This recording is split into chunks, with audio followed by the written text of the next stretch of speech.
E a gente fala agora de um assunto que vai afetar a vida de quem ama uma compra pela internet, principalmente em sites internacionais. É que o Senado aprovou de forma simbólica a chamada taxa das blusinhas. Mas o que muda a partir de agora? Vamos a um exemplo. Hoje, uma compra de R$100 sai no fim das contas por R$117, por causa dos 17% do ICMS, que é um imposto estadual.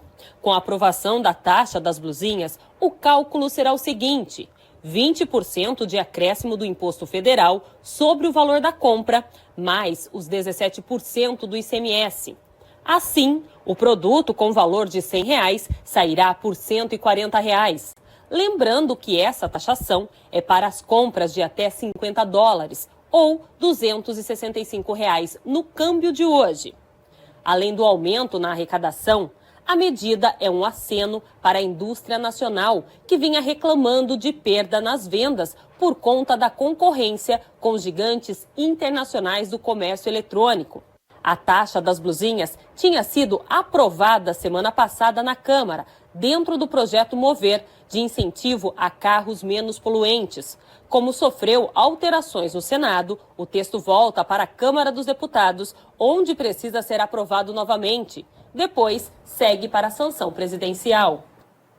E para entendermos melhor como irá funcionar na prática, eu converso agora com um especialista em importação, diretor da China Link Trade, Lincoln Fracari. Boa noite, Lincoln. Seja muito bem-vindo ao RF News. Oi, Tatiana, boa noite. É um prazer estar aqui com você e com todos os ouvintes aqui. Lincoln, para ficar mais claro, para quem acompanha a gente aqui, uma compra que no total custe aí $50 vai aumentar de preço para o consumidor final, correto? Então, para esse consumidor não tem vantagem, tem? Se a gente for olhar apenas o aspecto do consumidor, esse é o que vai sofrer mais desvantagem. Então, ele que estaria acostumado a comprar os produtos que ele não encontrava no Brasil, ou ele comprava para reduzir um pouquinho dos valores, para ter uma vantagem, esse aí é o mais prejudicado. A saída não seria diminuir impostos ao invés de aumentar, para ser de uma forma de beneficiar o empresário e também o consumidor final? Olha, com certeza seria, mas o processo de importação no Brasil, ele é um pouquinho mais complexo e ele não favorece o pequeno importador. Então existe um grande gap aí do importador que está comprando às vezes uma peça, uma blusinha, um item, para quando ele quer transformar isso em uma importação para revender os produtos. Então é aí que está o problema. O pequeno importador ou esse pequeno revendedor aí, ele não consegue com facilidade se tornar um importador. É claro que, se existissem políticas para baixar esse imposto, seria assim melhor. Ah, entendi. Então, na sua visão, isso não seria regulador também para esse importador, que compra para revender aqui no Brasil? Se a gente olhar é bem impopular o que eu vou falar, mas se a gente olhar do aspecto regulatório, quem ganha nisso são os pequenos empresários.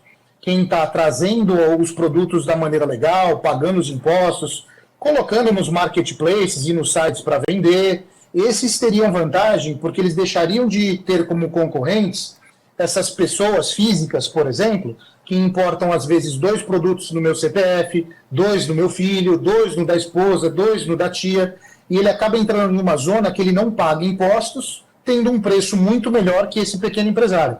Então, se a gente olhar do ponto de vista quem sai ganhando, seria o pequeno distribuidor, aquela MEI que está se tornando aí comprando itens para revender, o ME, e o consumidor sai prejudicado.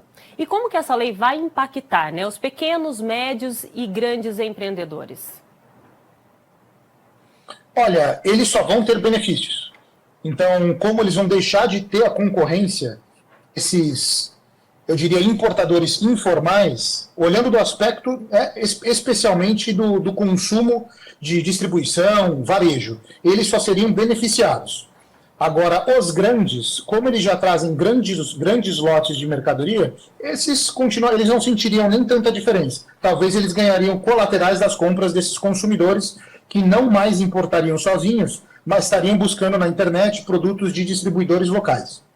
Então, quem seria mesmo mais prejudicado são as pessoas, né, que não são empreendedores e que compram só para consumo próprio, não para revender, né? Infelizmente, sempre o que sobra para o consumidor final, sempre quando aumenta algum imposto, ou sempre quando o empresário tem que ter algum custo que ele vai ser repassado, ele vai repassar para o próprio consumidor. Agora, é importante entender que o consumidor final, que é a vasta maioria, ele vai estar pagando esse preço justamente porque as pessoas utilizam demais desse benefício para ter um ganho a mais, né, de uma maneira informal nos negócios. Então, um está pagando preço pelo erro do outro. E não é a primeira vez que o governo tenta arrecadar dinheiro em cima desse tipo de compra, né? Na verdade, eles estão tentando de todas as maneiras cobrar mais impostos, né? É difícil, eu gosto de comparar bastante com uma empresa, né?